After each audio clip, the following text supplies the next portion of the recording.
Welcome back, everyone. Another Bishop's Vintage Car Audio repair video.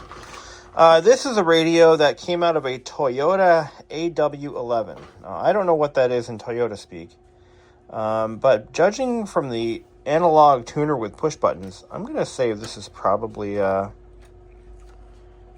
he actually say Toyota AW? What is a Toyota AW11? Let's see.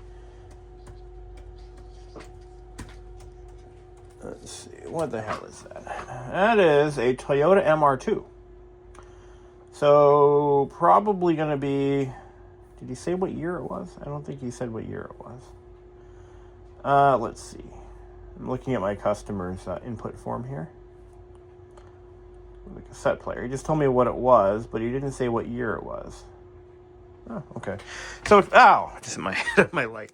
It's from an AW11, whatever the hell that is. Supra. MR2. And this thing is in mint condition. Really, really nice. He wants it restored. That's new caps, lamps, belts, etc., etc., etc. But it looks to be in immaculate condition. I was not expecting this. I recognize this mechanism. This is, what is this? A Clarion? Manufactured by Matsushita. So this is a Panasonic. And I have worked on one of these before. It was in a different stereo, but I recognize these little thin acetate or flexible plastic plates that are used as part of the clutching system, which is really interesting. I don't know if it works. Let's power it on and see what it does. Fortunately, I already have a harness wired up for it. It only has 2 speaker outputs. So some of the earlier 1980s radios, I have actually found that only have 2 speaker outs, left and right. That's it. I had one here just a little bit ago. It was from the late 80s or early 90s, and it was it required the addition. It wasn't a successful repair. But it had an external amplifier that would be added to it for additional speakers. Really strange. It was a Panasonic. I forget the model, but anyway. So yeah, this is something that you don't really see very often in the later models. Okay, so let's power it on. All right. Okay, we got nothing. No smoke. Oh, I didn't plug in my... There we go. I've been using my power supply to burn filaments on displays.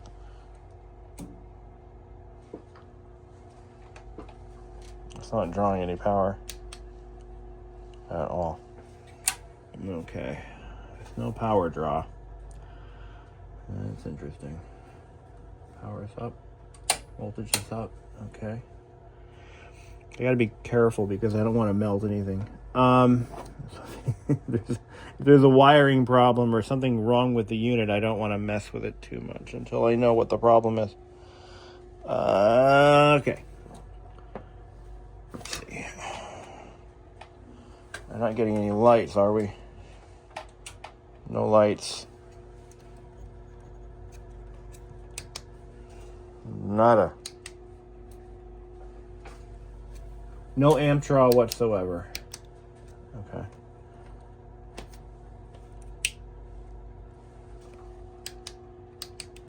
Nothing.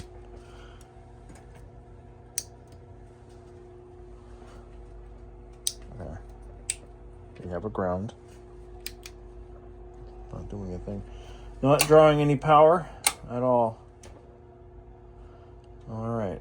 I got some investigating to do as to why that might be. This doesn't have a. Could be a blown fuse. Could be a blown fuse.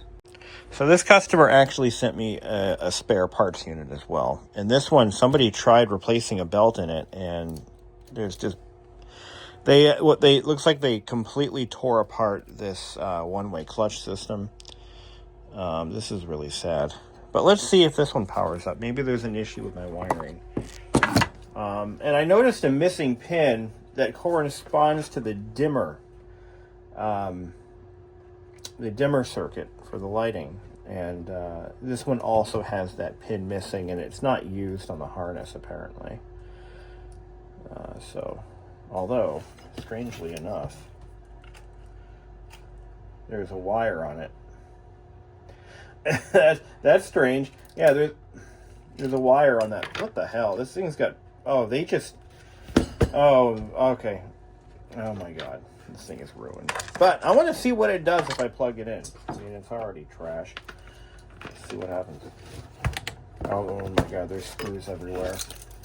You know what? Maybe I shouldn't. Oh my... Really? I'm not going to do that. No, this thing's going to short out and blow up something, and I can't have that happen. Oh my. Oh god. Somebody tried. And there's a brand new belt in there too. Don't know if it's the right size, but there's a belt in there. That fell out first. Oh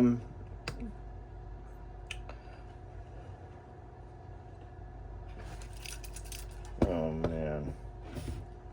Oh, it's got broken buttons, and somebody fucked up. All right. Okay. I guess step one, we got to get this one apart and just check it over, because we're not getting power, and we don't know why. So how do we get this thing even apart? That's going to be fun. A lot of these old units are built so strangely. I swear I've worked on a version of this radio before, and it worked out well. Not every radio I touch turns to gold. I'm just gonna say that. But I did one for someone. It was a very similar unit, and it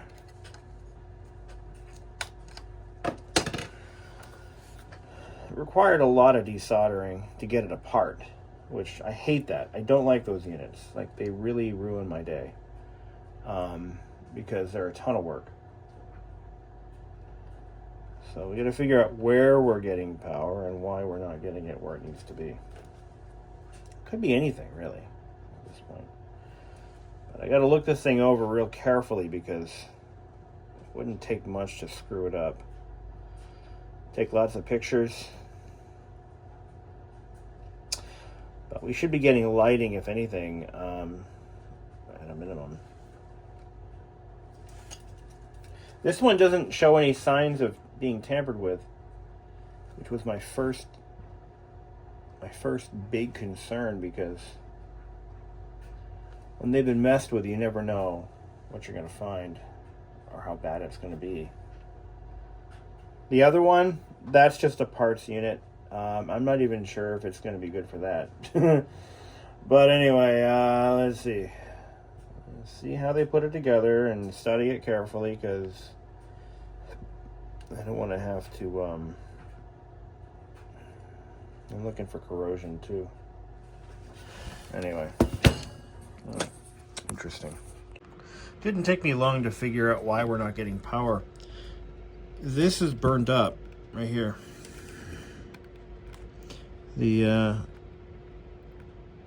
Wow, it's completely fried. Now, here's the problem with this. We don't know why it's completely fried. It could be a dead short. We can figure that out by measuring the resistance between the ground and the positive. But there could be something bigger at play here. But this acted as a fusible link in this case, and I'm going to go ahead and I'm going to jump this, but I'm going to measure the resistance and make sure there isn't a dead short. That's really step one. And, a bad capacitor, for example, won't cause this. This is something that went catastrophic here. But there's no, what really gets me is there's no sign of heat damage. It just plain doesn't work. excuse me, that's not what I meant to say. What I meant to say was there's no sign of heat damage. Now, we're going to get like a blip on our multimeter. We're going to get a blip, like a beep, and then it'll drop down to an actual resistance measurement. Let's see what we get. Okay, that's what it should be doing. Because there is resistance between ground and positive. There's going to be, because there's components there. This has a okay, so the power switch works. When I shut the power switch off, we get nothing. Okay, I get 0.69 ohms.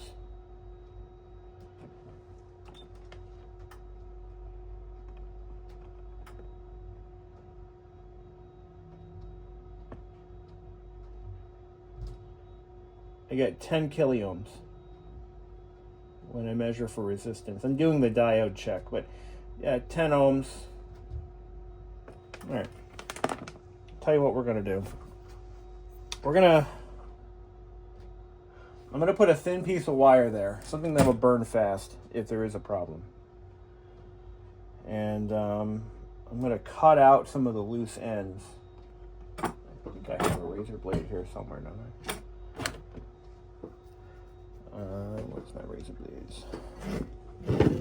Moved everything around here, so I don't know where anything is anymore. So we're gonna cut out some of the damaged land, and we're gonna just jump it with a piece of fairly thin wire. You don't want anything very thick. You want it to be able to burn off if there is a problem. But we're not even getting to the fuse, which I don't even know where that might be. So I'm gonna just jump from here. I could probably, there's a lot of good copper here. We can make this work. I'm gonna scrape off some of the solder mask. There we are. I'm gonna be looking at the load. So what I can do, I can set it to 12 volts, right? But I can also lower the current, allowable current. My power supply puts out 10 amps. That's where it taps out. 10 amps is enough to do some damage. So we're gonna set the current limiter fairly low. I'm gonna slowly ramp it up until we're ready to go. And that's what we're gonna do. Get to the bottom of this. So because we're seeing this at this stage, this kind of damage, it makes me question a lot of things for the rest of the radio as far as its viability. It does call it into question. There could be other issues at play that we just don't know about, and neither does the customer. The customer did not actually tell me what the problem was, so I have no history on it, and I could reach out and figure that out, but I'm not gonna. I get the impression that this is probably why it's here. All right, so we've just jumped that burnt trace.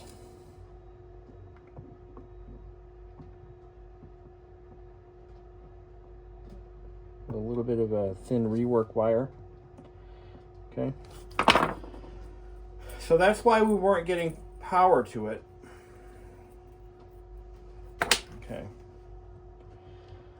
And I'm going to just slide this connection block back down in here. It's kind of neat how they put this one together. I haven't seen anything quite like this one before, but again, every unit is different. Automakers and audio equipment makers have never really been able to settle on any particular design, or they're all different because they're always improving and they're always trying to cut costs. That's pretty much the long and short of it. Why won't this drop down in? So yeah, we don't really know the full story as to why this thing is dead. So I can only speculate. Make sure there's no shorting. Power's off. I'm going to go ahead and really ramp it up. Okay, we have power. And I heard the relay click in and everything. All right, we have tunage. Let's play something, Grandma. Became difficult as I got older. If you have occasional stabbing and burning in your hands and feet, try Nervive Nerve Relief. Nervive's clinically studied dose of alpha-lipoic acid reduces occasional nerve discomfort and is... I'm not going to try the cassette deck because I don't want to mess with it. If there's a melted belt in there, I don't want to wrap it around even worse. We don't know what the belt looks like, so we're going to leave it. We're going to leave that alone for now. All right, I think we can proceed with a cap job, and that's what the customer asked for, and that's what we're going to give them. But it works. It does work now. We don't know why that burned out. Is it warm? No. So we don't know what happened.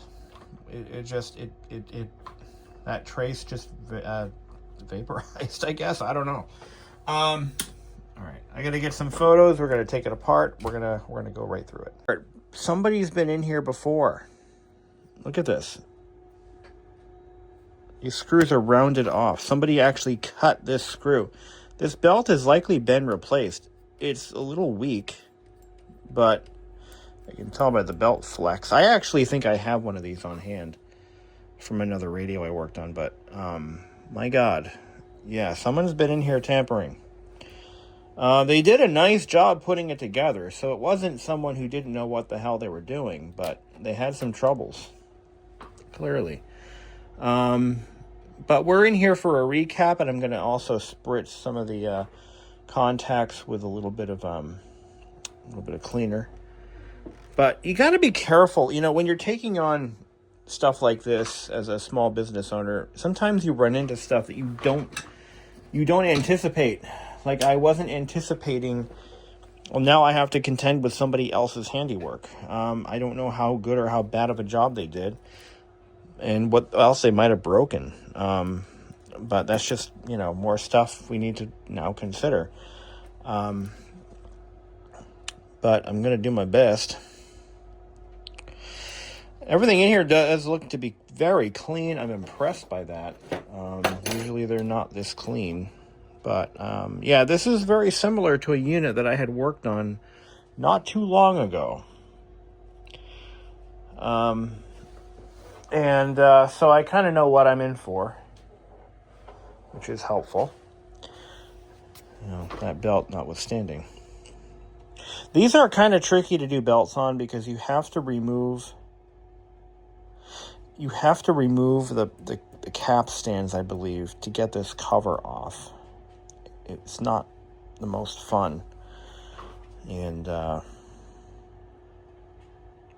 just remember there were a few things that I had run into. The deck actually worked pretty well after, if I recall. But now we're just in it for a cap job, and that I'll have that blasted out pretty quick.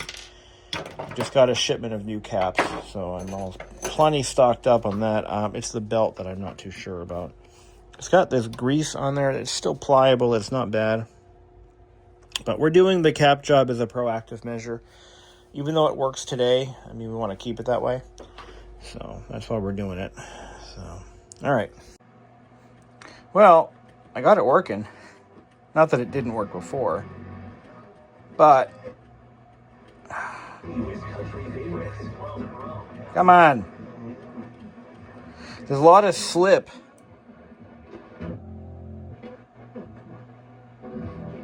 Gotta find a talk station here. There's a lot of slip in the dial.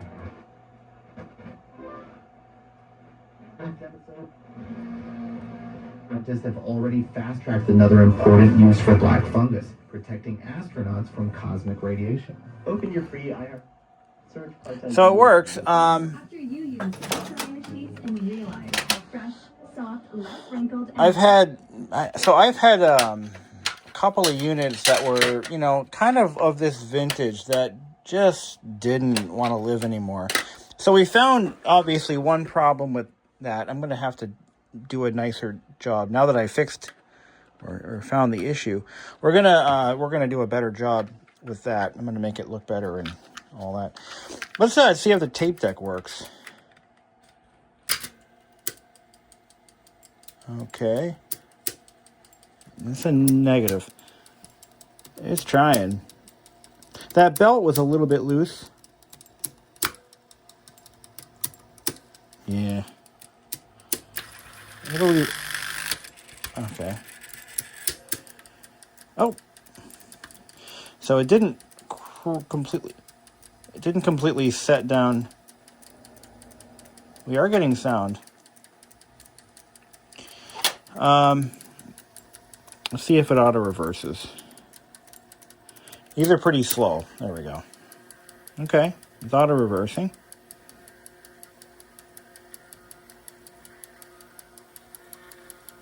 Something's hitting the flywheel. The belt, we're going to change the belt. Whether I have to order one or not, I don't know. I'll figure that out when the time comes. But, okay. So it's acting up a little bit. Just a little bit. Okay. I haven't done any work to the deck yet.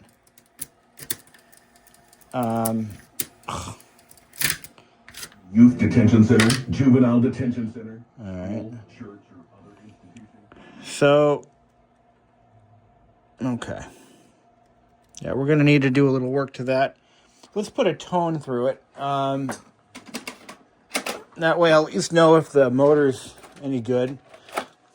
And the drive assembly and all that happy crap.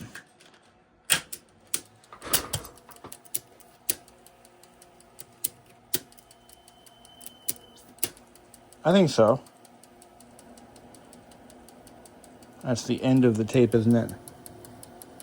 I'm not hearing a 10K tone. Let's fast forward. Yeah. I looked at a couple of the bulbs, and it was clear to me that they didn't have a lot of use on them.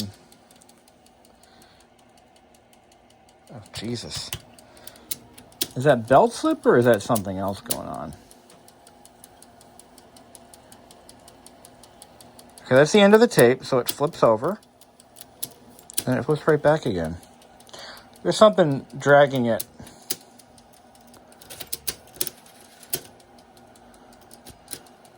Alright, let's try rewinding the whole tape.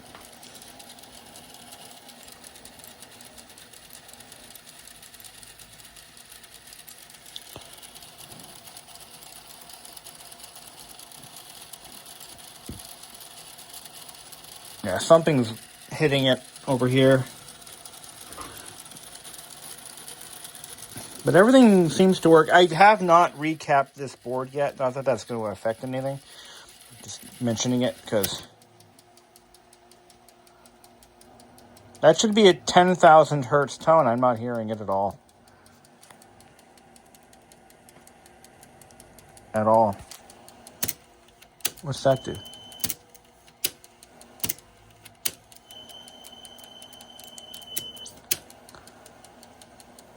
Ooh.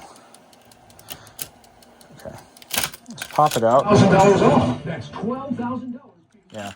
I think there's some bad weak caps over here because I'm not hearing everything that would indicate that it's if the caps are failing, then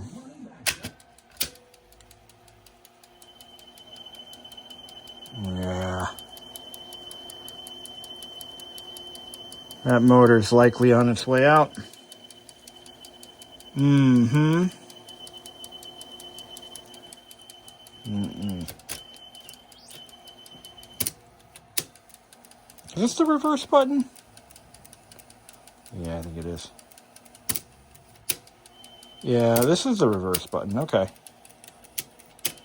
And it just doesn't want to stay.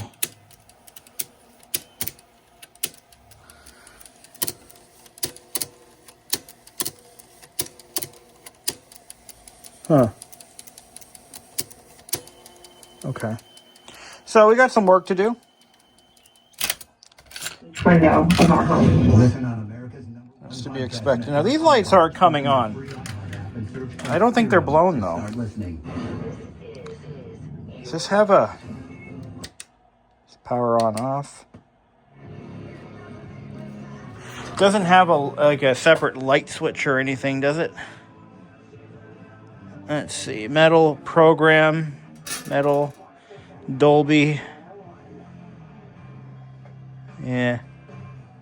We're not getting any lighting out of it at all. I don't think I was in the beginning either, so I'll have to check that out. You know, sadly, this radio, somebody had worked on both of them at some point, and on this one, they utterly destroyed the deck.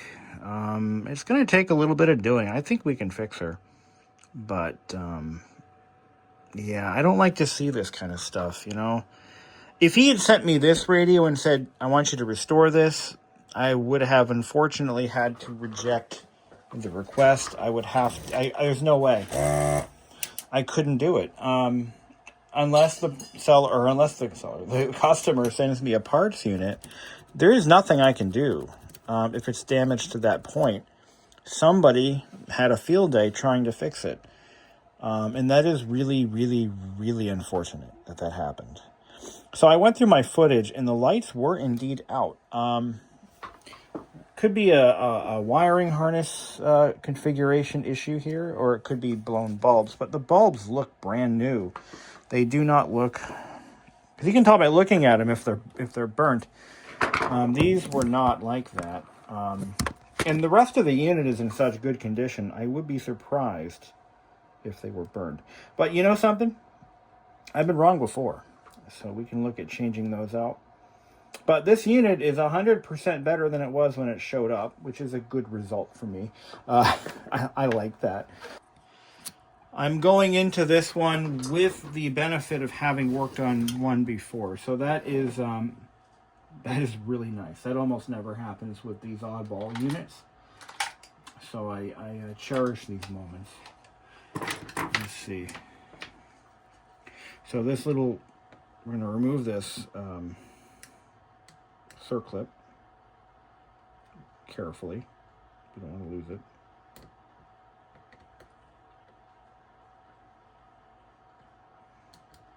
Easier said than done, my friend.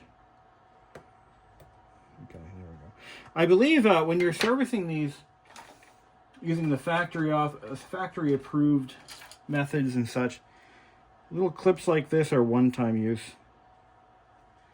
I think they would include. I'm gonna get a separate parts bin for just the cassettes. What's in this guy? Some screws.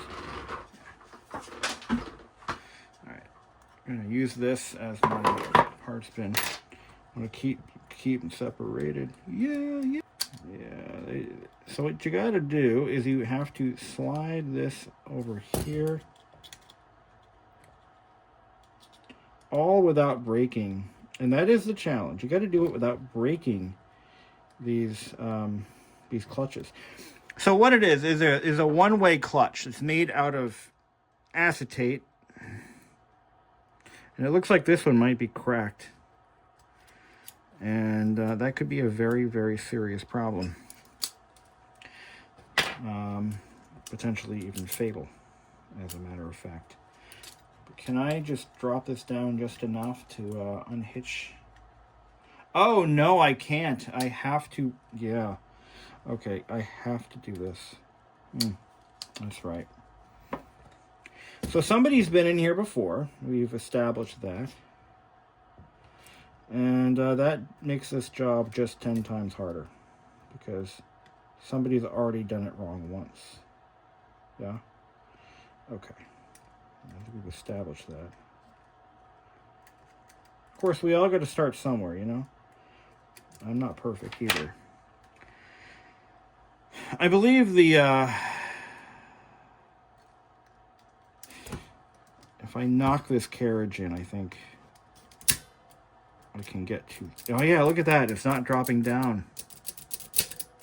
It takes a second. There's some schmutz. Or a missing spring. Must be a missing spring. It's not dropping the deck or the tape down. All right, here's what we got to do.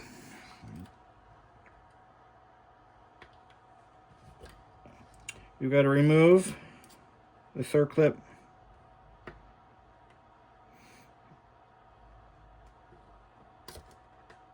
from here.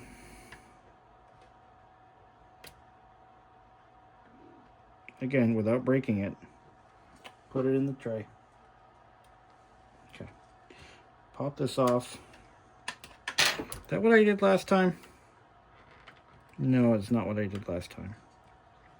But it might help. So if I can pull... Yeah. That's how you do it. So we're removing the circlips. And they are tricky. They are tricky because they're hard to get to. All right.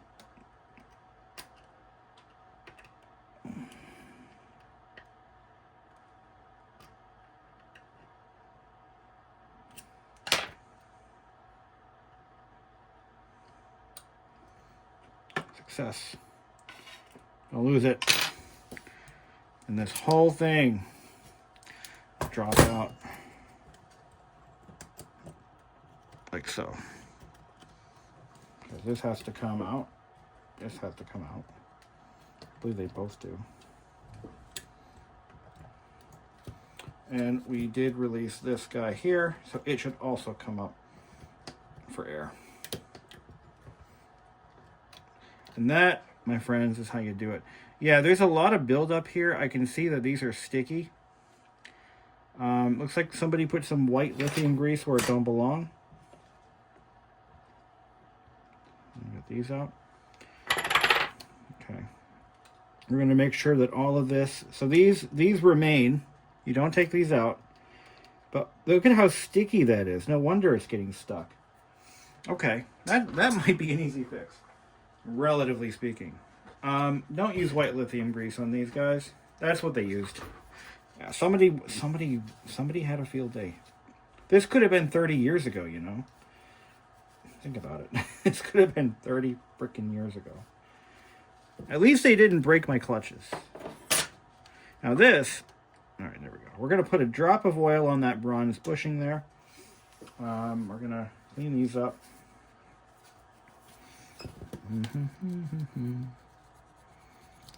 Now, what really is unfortunate, though, is if the motor is warbly, fluttery, I don't know there's much I can do about that.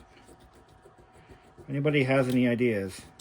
And the reason it does that, the reason they all do that, is because, now, none of this is timed. It's important to note. None of this has any timing consequences, so it should be okay there.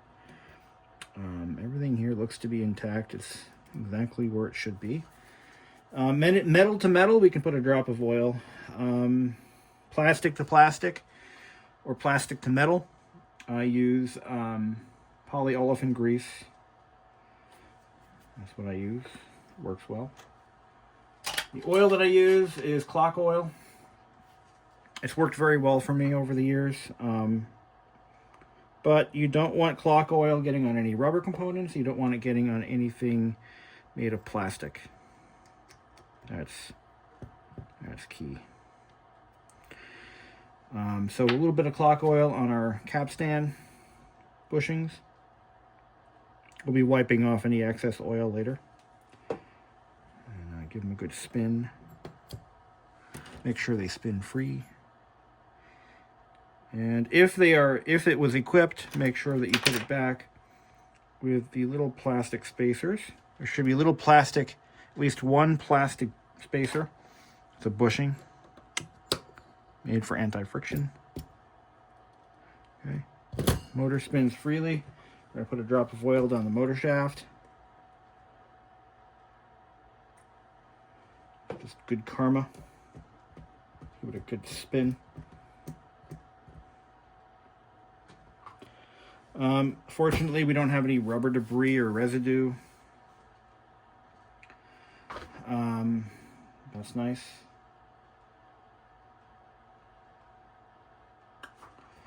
But because we did this correctly, we should be able to drop this on with the belt on it. We just made this job a whole lot easier by doing what we just did. All right. So I had to think about that for a second because it's been a while, like a couple of weeks, a couple of months since I've had one of these apart. But that's right. Everything has to be done in a sequence. And now that I remember, okay, we don't need to pull this off. We can put that circlip back on. Where would it go? It's in one. There's 1, 2. There should be 3 of them in here. Let's see the first 2. There's my third one. I'm going to put that circlip back. And grab it with my tweezers. So that can stay on. Yeah, that's right. So this stays. Remove the 2 circlips on the take up and supply reel. Get yourself a belt. And now that I have the original one, I suspect it's a replacement. There's no way it's the original belt. It's in too good condition. I have the exact size I need. Okay. Brand new. All right. These typically run in a predictable pattern.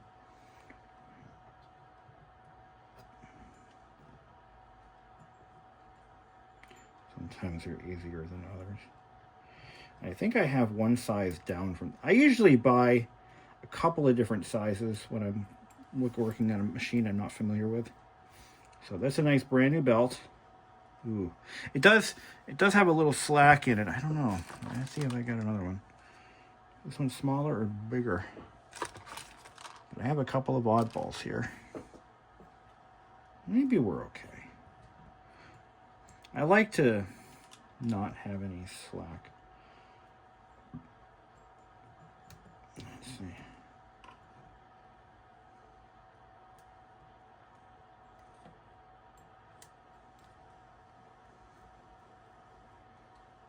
Yeah, I think that'll be fine. There's no slippage.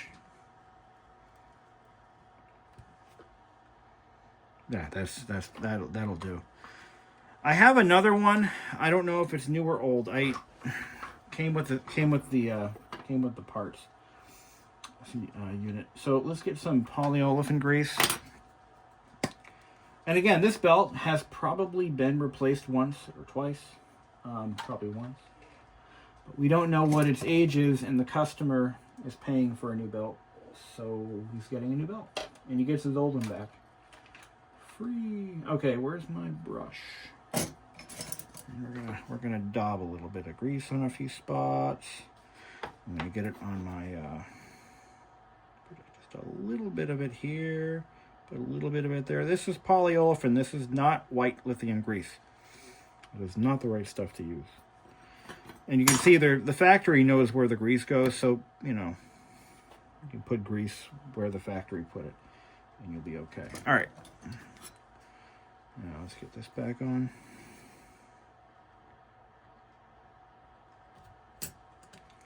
All right. Now I'm going to get some new screws. Looking at, oh my lord. The ones that fell out of that other stereo are also destroyed. Guys, what are you doing to me? What do I have in my my parts bin here? Let's see what we got. Yeah, don't be cruel. Don't beat up your screws, because you know you might need those. Perfect fit. Plenty more where that came from. Don't be cruel, take care of your screws. That classic Elvis tune. You all know it, right? Don't be cruel, take care of your screws. Don't strip them out with the wrong screwdriver. Use a JIS. Okay. I feel better about that. So once we get this thing running again, I'm going to go ahead and we're going to recap the rest of these. So now we can put our Yeah, I suspect that there is some damage done to this little very fragile. I don't see any teeth on it anymore. There's supposed to be teeth on these. Oh, I see it. I see the tooth. Yeah, okay, that works. Yeah, okay, it's stopping the... Yeah, okay. Yeah, okay, it seems to work. And I've explained this before,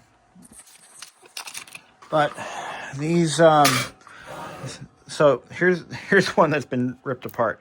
So there's a little tooth right there, and there's one on the other one, and what it does is when it's engaged, either this way or that way, forward or back, it engages that tooth. So when it's pulling tape off of one of the, it keeps, basically what it does is it keeps the tape tensioned. So it puts a little bit of tension on this by grabbing onto the slip clutch. So when the other reel is pulling it, you know, it keeps it from slacking is what it does. Real simple. Really necessary. Really necessary too. So I'm glad I had the belt for this. That's nice. So we don't want to lose that. Okay, I'm going to use, let's try this. I'm going to use this swab here. Put a little bit of pressure on it. Snap it down. There we go. We also got to get to the bottom of this. There should be tension on this. Yeah, there should be tension on it.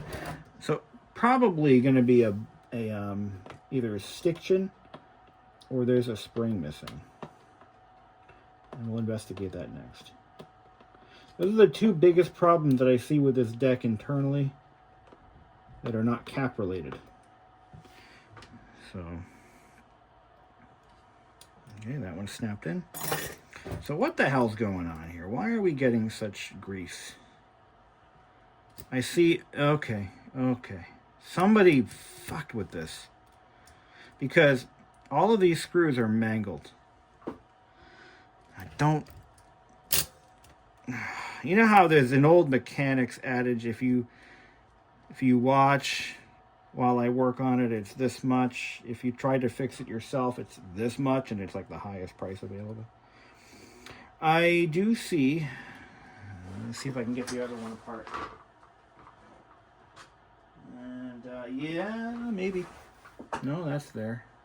There's a hook here for a spring that goes in this direction. And I'm gonna pop the other deck off. Let's see how bad it is. I'm curious. I'm gonna pull it out of the other radio, and we'll just do a little comparison. Again, somebody tried and horrifically failed. Okay, let's pull that.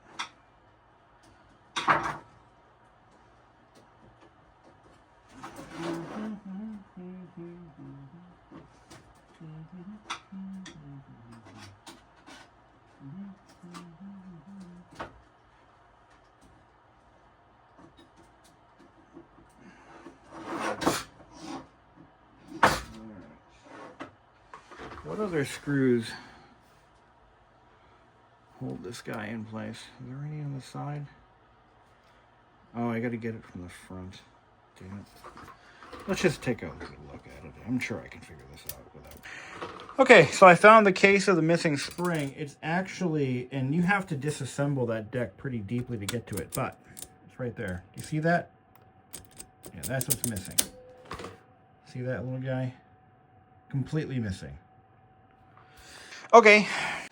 All right, it took a bit of doing, but I was able to get the other unit apart. And I figured out how to do this, how to replace that spring in a non-destructive manner without bending any tabs and whatnot. See, if you have to bend tabs and such, you're doing it wrong. That's been my experience so far. I've lubricated this with Remington, basically gun oil, not gun oil, but it's a dry lube. I believe it contains Teflon, if I'm not mistaken, Surflon. So it's like a ceramic Reinforced technologies. Okay. Made by Remington Arms. So it's good for guns. Good enough for... If it's good enough for your daddy's gun, it's good enough for your tape deck. So now it should just drop right in. Yep. Just like that.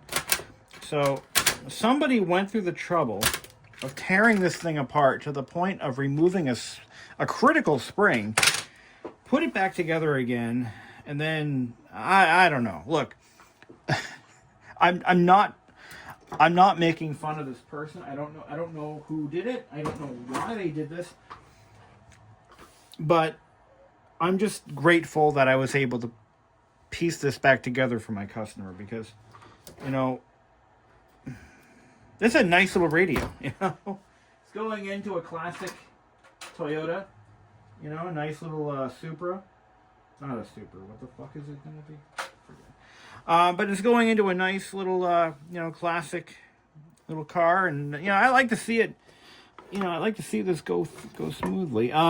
We do have this little problem of our tuning dial getting stuck.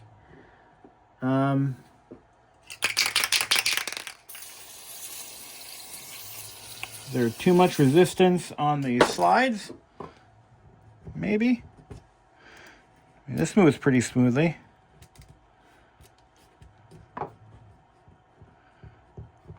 Or is that slip clutch worn out? I may have to take this all back apart again.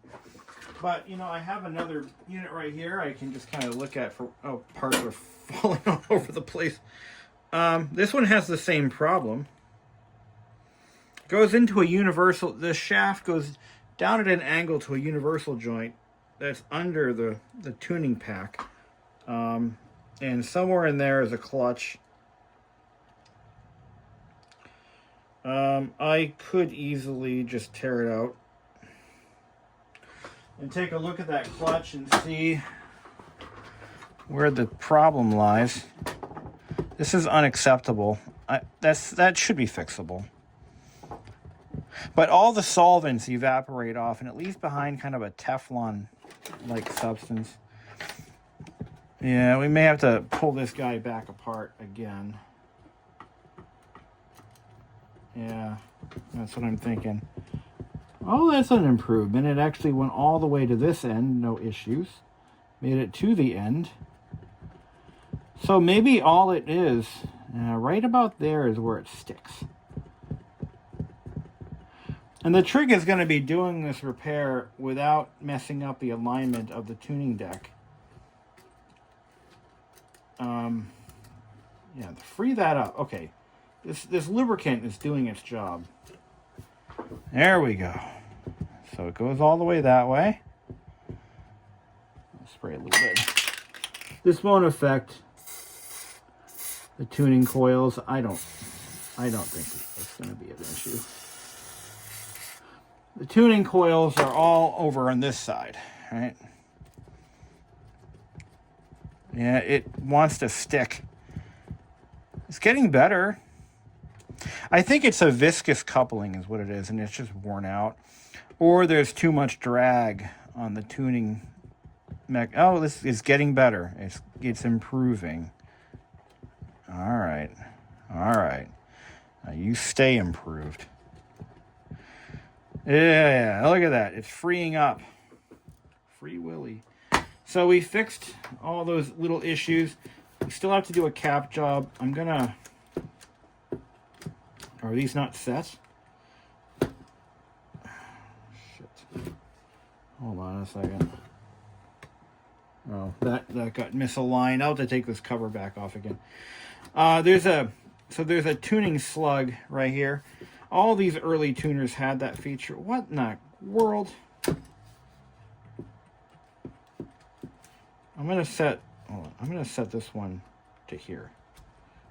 And I'm gonna set this one to here.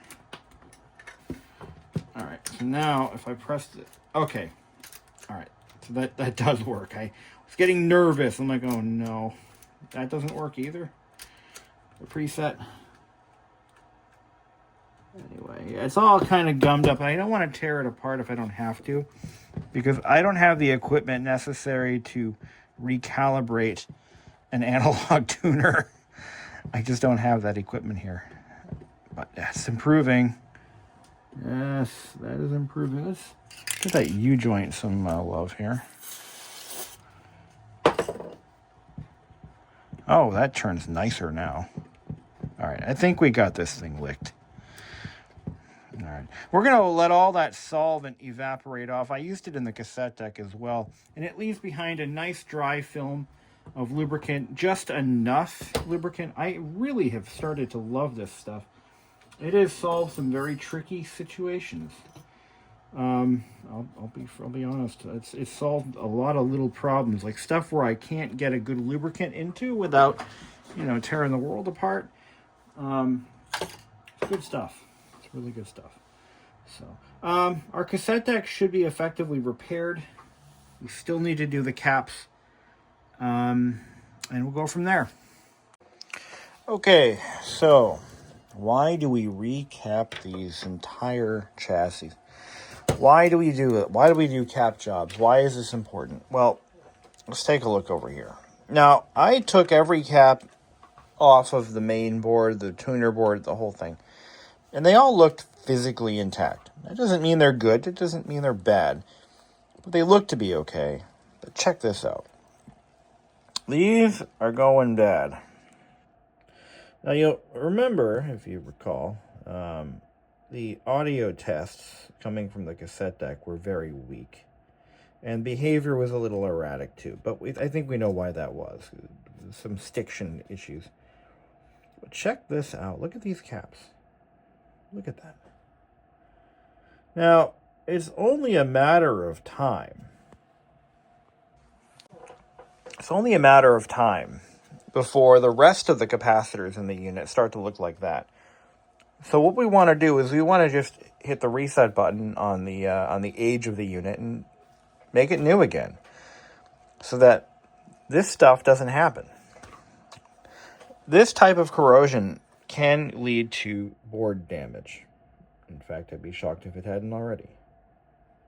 What caused it? Electrolyte.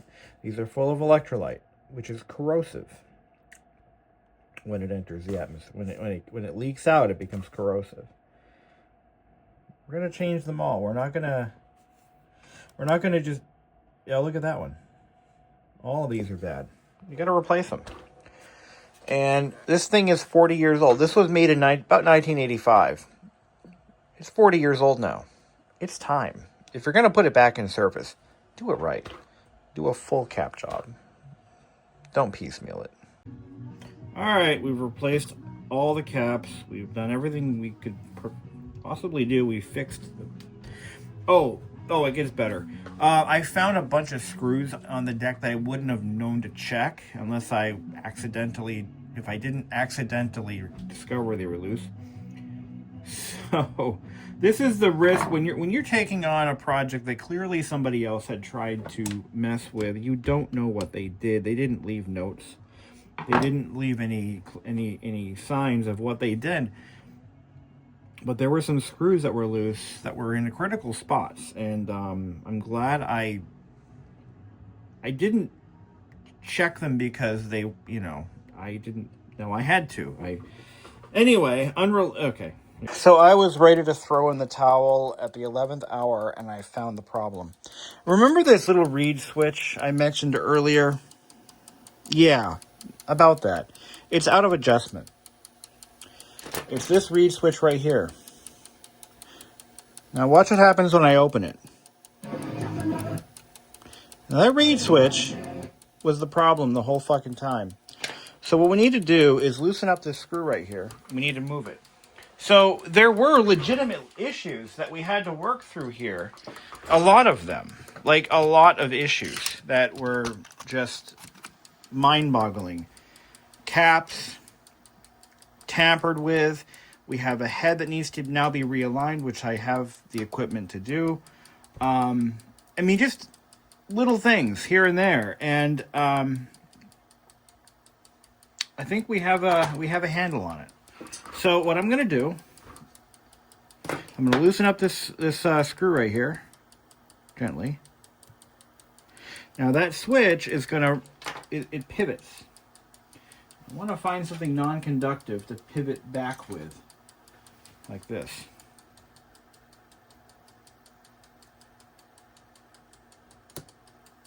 No, you know what? I think there's a piece missing. That's as far as she's going to go. So there is a piece missing on the end of this tab that engages that switch. But that's okay, because I think we can make it work. See, it's so close. So what I'm going to do, I'm going to bend that tab. Let's get the tape out of there. Let's drop this in. Okay. And we're going to bend this little tab with the power off. Yeah, I'm going to just bend it.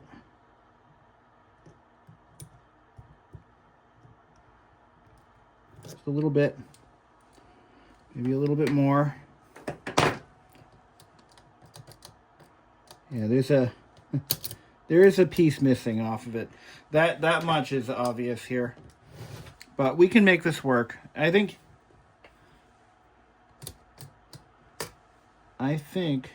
we just go like that. Almost there. I checked the other radio, and there is no such piece. But I did a little bit of work unnecessarily, and I had a hunch. And I should have... Yeah, there we go. Yeah, that's going to do her. Okay. So that is now fixed. I wanted to open a little bit more than that, so I'm going to just give it a little bit more. Because I was just racking my brain. I've been sitting at this desk for over an hour. No, wait. More than that. Three. I've been on this almost all day. There we go. I still don't think that's enough. Because they're mighty close. There we go. Yeah. All right. Because that switch has to close for the radio to function. It has to be able to close reliably. Yeah. And I'm going to just kind of get in there a little bit. I think there's still more grid in there. You can now tighten that down. Usually these switches move. They're adjustable. Not this time. We got the lights working. So the lights come on when the tuner's on. See? Put new bulbs in there. Oh, this makes me so happy. Because I was racking my brain, double checking my bench fee, my no fix fee. I do charge something for non-successful repairs. I have to. What we need to do now is we need to realign that deck. So now the auto reverse thing, I am not going to be able to fix that. You know, that is not something that I can repair here. It just can't. I just can't. I've looked the mechanism over, and I do believe it's just wear and tear, and it was not a very great design to begin with. They've only used this type of mechanism for like a year or two, so it couldn't have been that good. But I think it's wear and tear and just the natural aging of components, and I can't correct for that. It does kick in once in a while. I mean, it does have, you know, it is, to use an overtired phrase, it is what it is. There's nothing I can really do to compensate for that. And the parts unit isn't much better, condition-wise. So what we need to do is I need to get our oscilloscope ready. And actually, no. Do I want to use my scope for this? No, I think I want to use my multimeter. That's what I'm going to do. No, I do need my scope, actually. Yeah, I do need my scope. Okay, we'll fire that guy up. The reason I bought a scope.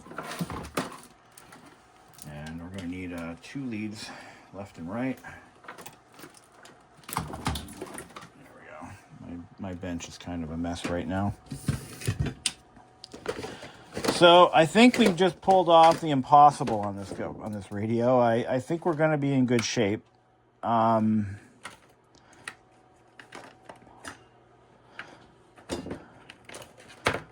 got my Rygol ready to go. This is there's green, and then there's pink.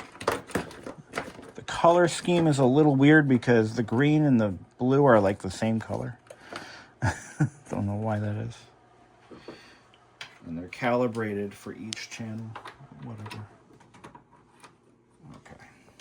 So what I need is need to clamp this onto both left and right out, which I can easily do from here. The power still on? Power still on.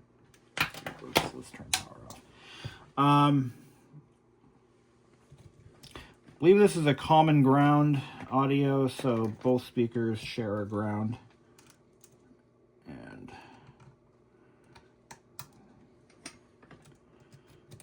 one of these days I'm going to redo my wiring harness. I have little cutouts on my wiring harness here somewhere for this very reason.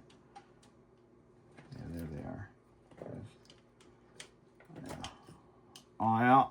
All right, so I got my oscilloscope hooked up, and I'm going to use that to rebalance left and right. That's the plan. So I'm going to need my tone tape, wherever that is. There it is. We need power. So we fixed the switch that was preventing the cassette deck from switching.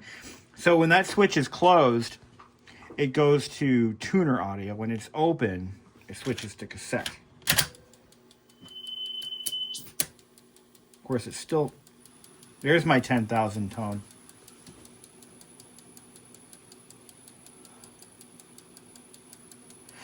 So we need to check the azimuth setting on this, the day of my daughter's wedding.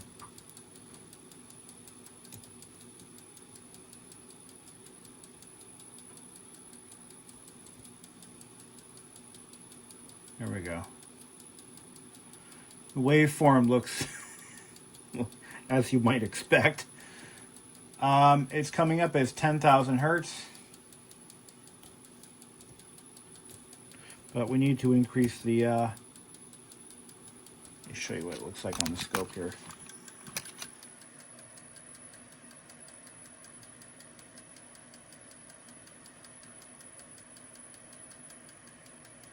There we go. I'm slowly adjusting it. I don't think they're going to be completely in phase though. But what I need to do, we're going to switch to the 3K. All right. So I need these to be exactly the same. And I can adjust that by manipulating the left and right audio output, the audio trimmers. So I'm going to put these on top of each other.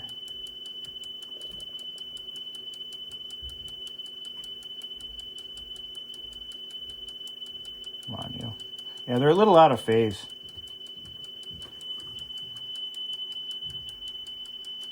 I was hoping they would layer on top of each other evenly, but they don't.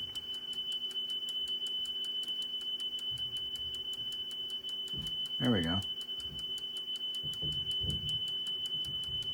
Try to get them to about the same level. Okay. Yeah, they are a little out of phase. I don't know why that is. But if I, let's change the scale a little bit.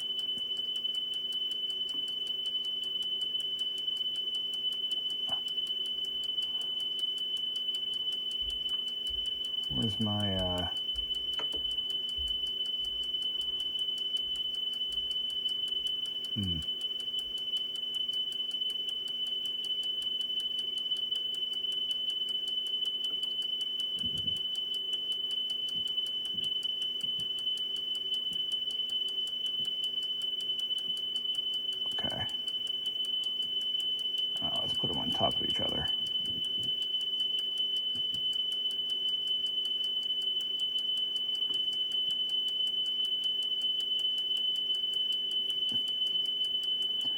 The idea being we want them to be the same volume. Now, I can't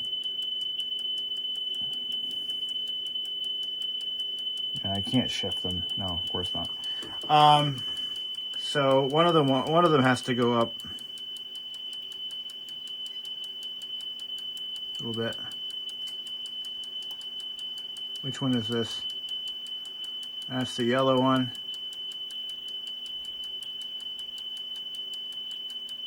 And there's the blue one.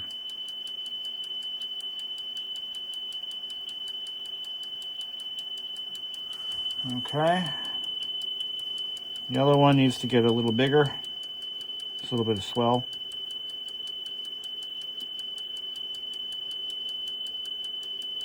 I'm gonna just try to position it so that it's right on top.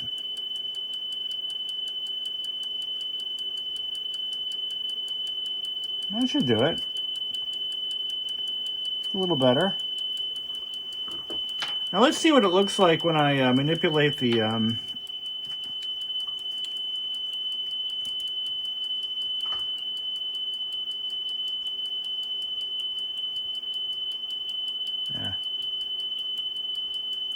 Oh, look at that. If I adjust the, yeah, there we go. If I adjust the azimuth on the head,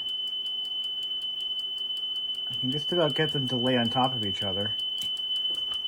That's better. What do you think? Am I doing it wrong? Probably. Here's the 10K tone. It's a little hard to hear.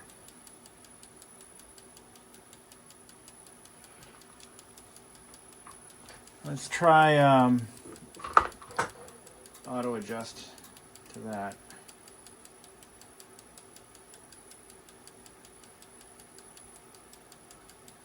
Okay. Now let's further manipulate the azimuth.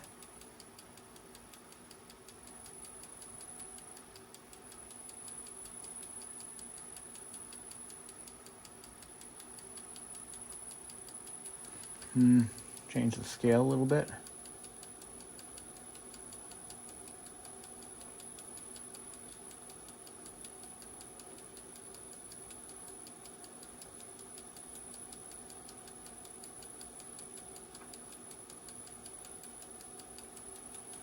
Let's auto adjust it again.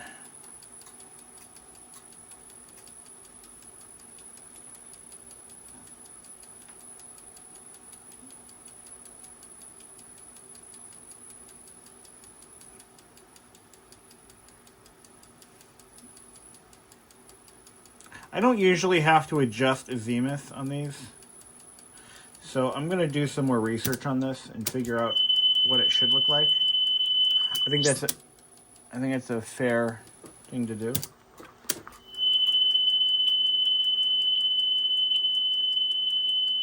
But we're way better than we were. Oh, look at that.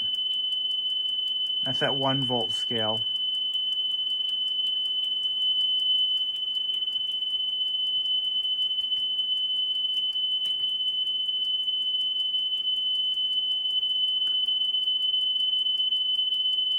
And I can just get them synced right up. Okay. I think that's going to do it. Let's look at the 10K again. I'm going to put a tape in it and see. Okay, Dolby filter works. Okay. All right. Okay. I don't know why country is on. I don't listen to country. All right. So I did some more tweaking on the cassette deck. I think we got it licked. Now to put all these back. Everything seems to be working smoothly on this radio at this point. I'm going to call this one a success. And yeah, sometimes it's the dumbest things. Now, what I don't know is how many of these are supposed to be FM presets.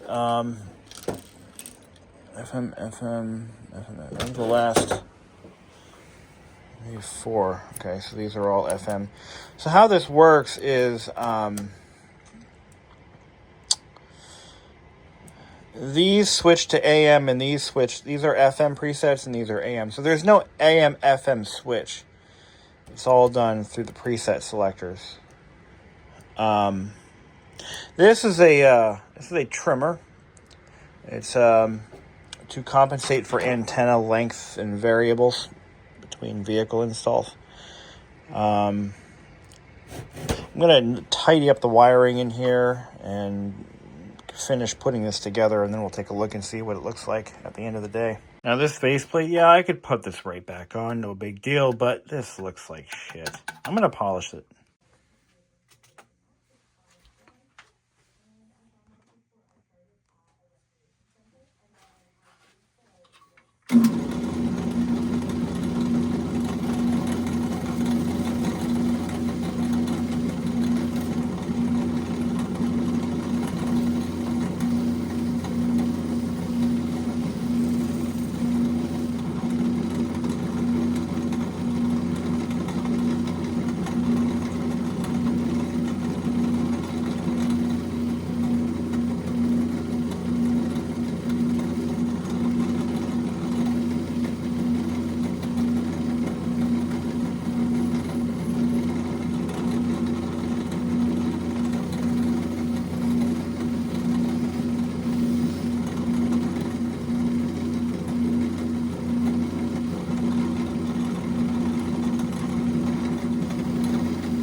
That'll do. I want to show this a little bit here. So these are actually 2 different stereos. The parts unit and the one being restored are different models. The parts unit has backlit knobs, which is a nice touch. It is a different model, 5526 versus a 5535. That is the only difference that I have found. And let's see if they added a lamp. Yeah, there's a lamp holder right there in the middle that this one does not have, nor is there a spot for it. Kind of a shame. It would be almost worth it to, to upgrade this one to backlit knobs. But look at this faceplate, though. It is destroyed. It looks like what happened here is what results in using the wrong lamps. Have they been replaced?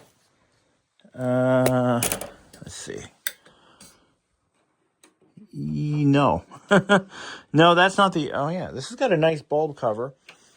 This one has a bad bulb cover. I'm going to swap those out. One of them is ripped, so we'll put that in. But yeah, look at it. It's got a nice little backlight there.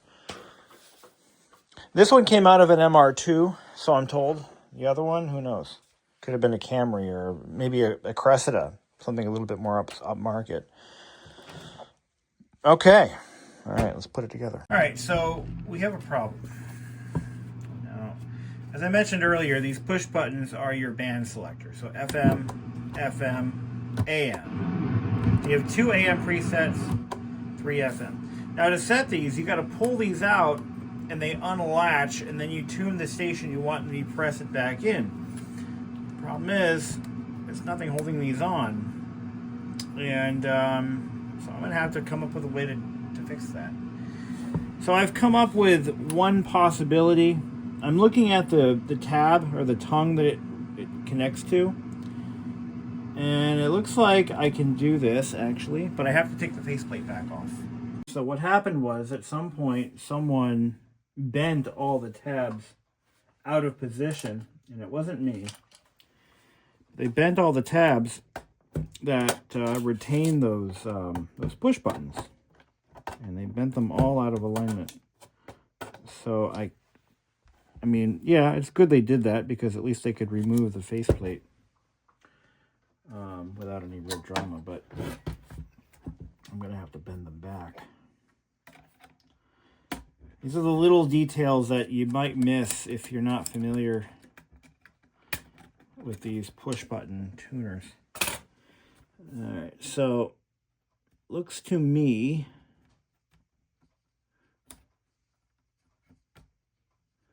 yeah. So what we got to do is we got to pull these off. Yeah, they did exactly what I thought they did. And they bent all these little fingers. These little things here. They bent them up. You got to bend them down. But that's something that I almost shipped it like this, and like, you know, I should probably do some additional QC checks to make sure that we got it right. And sure enough, I'm like, oh, that's a problem. That's a problem. Oh, there it is. So we're gonna just give these a little bit of a tweak downward so that the push buttons lock into it. Like that.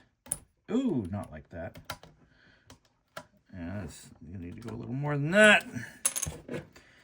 Hope they don't break. Try that. There we go. Yeah, that's what you want.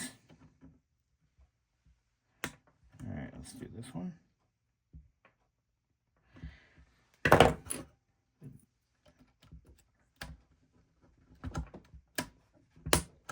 Now, I should be able to pop the faceplate back on. Yeah. Okay, good. That was one of my concerns. I'm like, oh, if I do that, can I get the faceplate back on? Do I have to do it in a sequence? Only 2 AMs, 3 FMs. Now, I should be able to, yep. Okay, good. Just like Mother intended.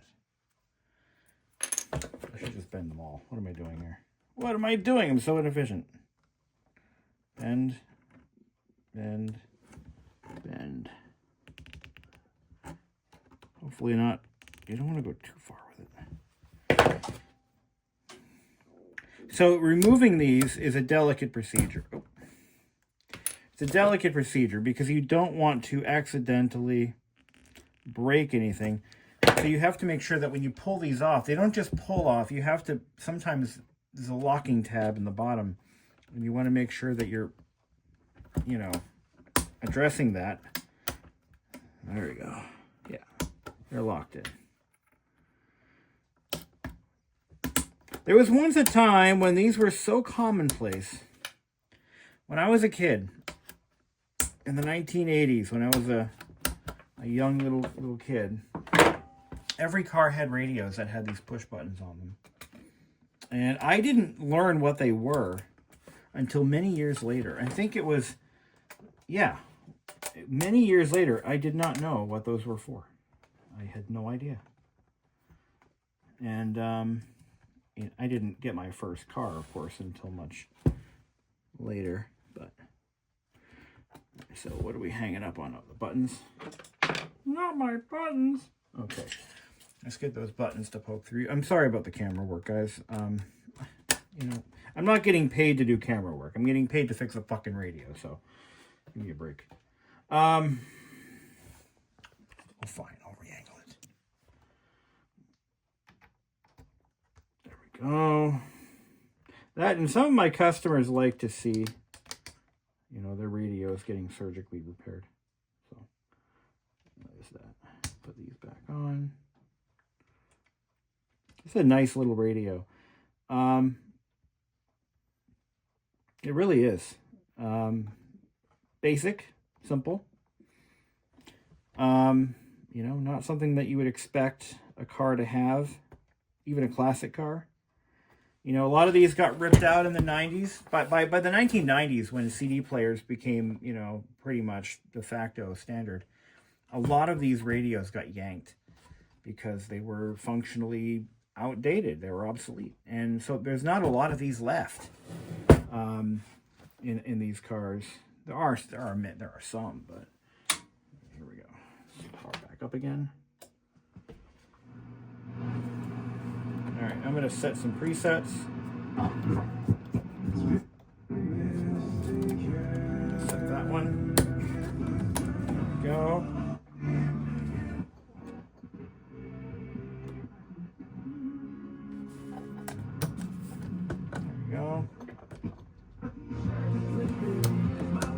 Go. Is that all of them? Yeah. They all work. Okay. AM.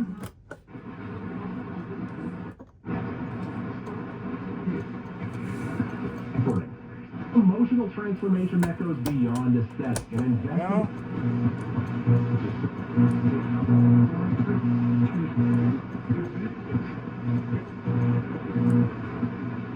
It's a little slippery.